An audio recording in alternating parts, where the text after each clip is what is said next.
খাবার কিন্তু অনেক একটা খারাপ জিনিস, আবার অনেক একটা ভালো জিনিস। এই খাবার না খেলে কিন্তু আমরা বাঁচবো না, কিন্তু এই খাবার আমরা যেভাবে পাচ্ছি সেভাবেই খাচ্ছি। আসলে আমরা একবার ভাবি না যে আমরা কী খাচ্ছি, কীভাবে খাচ্ছি। খাবার যদি সঠিকভাবে আপনি না খান বা ভালো খাবার যদি আপনি না খান, দুটোই কিন্তু আপনার খুব ইম্পর্টেন্ট। একটা হলো ভালো খাবার, একটা হলো সঠিক নিয়মে খাবার খাওয়া। এই দুটো যদি আপনি না করেন একসাথে, তাহলে কিন্তু আপনার জীবনে ভয়ঙ্কর কিছু আসতে পারে। তো আমরা যখন খাবো সব কিছু আমরা বুঝে শুনে খাবো।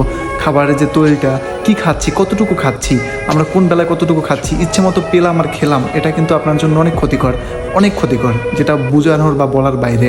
আপনার বয়স আছে, আপনি খেতে পারতেছেন, আপনি ইচ্ছে মতো খাচ্ছেন, আপনি বুঝতেছেন যে আপনার গায়ে খেলেই শক্তি হচ্ছে, কিন্তু এটা আপনার কিন্তু ভুল। আপনার গায়ে কিন্তু শক্তি হচ্ছে না, সাময়িক শক্তিটা হয়তো বা হচ্ছে, কিন্তু আপনার শক্তিটা আমি মনে করি আরও কমছে।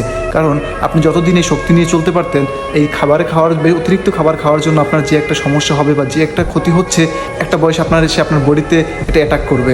এটা কখনোই ঠিক না। আপনার খাবারটা খাওয়ার আগে সঠিক নিয়মে খাবেন। আর যারা মুসলিম আছেন, অবশ্যই খাবারটাকে বিসমিল্লাহ বলে শুরু করবেন খাবারটা। যদি খাবারটা সঠিক নিয়মে সঠিকভাবে আপনি যদি খান, সুন্নত অনুযায়ী যদি খান, তাহলে আশা করি আপনাদের কখনো সমস্যা হবে না, ভালো থাকবেন। তো খাবারটা খাওয়ার আগে অবশ্যই সকল নিয়মগুলো ফলো করতে হবে, সকল টিপসগুলো আপনাকে ফলো করতে হবে। কিন্তু আমি কোনো টিপস দিচ্ছি না, খাবার খাওয়ার টিপসগুলো, নিয়মগুলো আপনারা সবাই জানেন, সবাই এগুলো বুঝেন, সবাই জানেন, কিন্তু মানেন না। তবে মেনে যদি চলেন তাহলে আপনার জন্যই ভালো, আমার জন্যই ভালো। তো আশা করি আজকে থেকে সবাই খাবার খাওয়ার যে নিয়মগুলো বা আমরা যেগুলো খাচ্ছি, এগুলো ভেবেচিন্তে যেন খাই। সবার কাছে এই দাবিটা থাকবে, আপনার জন্যই ভালো হবে, আমার জন্য ভালো হবে না, আপনাদের জন্যই ভালো হবে।